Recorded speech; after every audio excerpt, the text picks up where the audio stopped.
শিবির চাইলে এরকমের এই শাহবাগী এই ছাত্র ইউনিয়ন এরা 10 মিনিটের ভিতরে এদেরকে এরকমের আগাছা টাগাছা পরিষ্কার করে দিতে পারে ঢাকা বিশ্ববিদ্যালয় থেকে। শিবির হাতে লাঠি নিয়ে মারামারি করে না, এরা ব্রেনটে মেধা দিয়ে মারামারি করে। আপনারা দেখেছেন যে গতকালকে শিবির টিএসসিতে নিজামী, আল্লামা দিলওয়ার হোসেন সাঈদী এবং সালাউদ্দিন কাদের, যাদেরকে বিচারিক হত্যাকাণ্ডের শিকার করা হয়েছে, যাদেরকে আত্মপক্ষ আপনার ডিফেন্স করার মতো সুযোগ সুবিধা তাদেরকে দেওয়া হয় নাই, তো তাদেরকে বিচারিকভাবে হত্যাকাণ্ডের শিকার করা হয়েছে, সেটাই তারা প্রদর্শনীর মাধ্যমে ফুটিয়ে তুলছে যে এদেরকে এইভাবে হত্যা করা হয়েছে। তো দেখেন যে সেই শাহবাগে যে একেবারে গণজাগরণ মঞ্চ তৈরি করে তারপর এমনভাবে একটা পরিস্থিতি সৃষ্টি করা হইলো যে এরা যুদ্ধ অপরাধী, এদেরকে ফাঁসি দিতে হবে। সেই মব সৃষ্টির বা মবের ফলেই কিন্তু তাদেরকে ফাঁসি দেওয়া হইলো। তো এই যে গতকালকে যে মবটা সৃষ্টি করা হয়েছে, সেখানে এই ছবি, নিজামীর ছবি নামাইতে হবে, দিলওয়ার হোসেন সাঈদীর ছবি নামাইতে হবে, সালাউদ্দিন সাহেবের ছবি, সালাউদ্দিন কাদেরের ছবি নামাইতে হইবে। তো সেখানে যে মব সৃষ্টি করা হয়েছে, ঢাবির সভাপতি ফরহাদ সাহেব তিনি কিন্তু স্পষ্টভাবে বলেছেন যে এখানে মব সৃষ্টি করে একটা গন্ডগোল পাকানোর চেষ্টা করা হইতেছে। তো ছাত্র শিবির সেটাকে চাইলে প্রতিহত করতে পারে, কিন্তু তারা সেইভাবে প্রতিহত করে নাই, তারা ছবিগুলো সুন্দরভাবে নামিয়ে নিয়েছে এবং নামিয়ে নেওয়ার পরই তারা আবার খালেদা জিয়ার ছবি সেখানে টানিয়ে দিয়েছে। 2013 সালে এই যে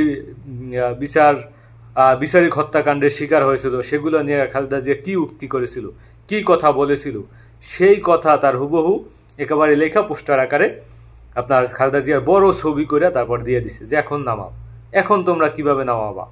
এখানে এমনকি সেই সময়ের সাক্ষী, সেই সময়ের বিচারক, একজন বিদেশি বিচারক ছিল, তার মানে তিনি কি উক্তি দিয়েছিলেন, স্কাইপ কেলেঙ্কারি, এরকমের বিভিন্ন কিছু নিয়ে তারপর তারা ছবি প্রদর্শনী পালন করতেছেন। তো এখন তারা কি নিয়ে যাবে সেখানে? শাহবাগীরা, ছাত্র ইউনিয়নে যারা বাধা দিয়েছিলেন, এখন দেন বাধা। তো বুঝতেই পারতেছেন যে শিবির চাইলে এরকমের এই শাহবাগী এই ছাত্র ইউনিয়ন এরা 10 মিনিটের ভিতরে এদেরকে এরকমের আগাছা টাগাছা পরিষ্কার করে দিতে পারে ঢাকা বিশ্ববিদ্যালয় থেকে। সেই সক্ষমতা বর্তমানে ছাত্র শিবিরে আছে, এটা মানতেই হবে। কিন্তু সেইগুলা না করে তারা খুব শক্ত হাতে ব্রেন্টের মাধ্যমে একটা মায়ের দিয়ে দিল।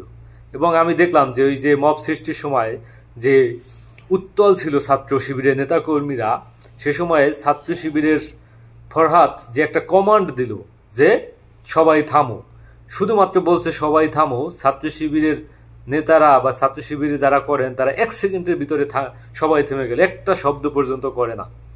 মানে কমান্ড কি জিনিস, নেতার কমান্ড আপনি চিন্তা করেন। যে জায়গায় দেখবেন বড় বড় মিছিল হয়, মিটিং হয়, বড় বড় নেতারা, কেন্দ্রীয় নেতারা বলে এই থামো থামো, মারামারি করো না, ঠিক আছে, কিন্তু সে জায়গায় ছাত্র শিবিরের একটা কমান্ড, একটা কথা পানির মতো থামাই দিল সবকিছু। মানে সেটা দেখে আসলেই আমি অবাক হইলাম, যেটা কিভাবে তারা কমান্ডটা কিভাবে সৃষ্টি করছে দলের ভিতরে। আপনি চিন্তা করেন, বলছে সবাই থামো, সবাই থেমে গেছে। মানে আমার কাছে অবাক লাগলো জিনিসটা। তো এই যে তারা ব্রেন্টের খেলাগুলো খেলেন, অন্য রাজনৈতিক সংগঠনগুলো বারবারই ছাত্র শিবিরের ব্রেন্টের কাছে ধরাশয়ী হয়ে যাইতেছেন এবং তারা পারবে না। ব্রেন্ট সব থেকে মেধাবী যারা এই ঢাকা বিশ্ববিদ্যালয়ে যারা, তারা নাকি শিবির করে। তো এটাই আসলে প্রমাণিত হয় যে আসলে তারা সত্যিকার অর্থেই মেধাবী।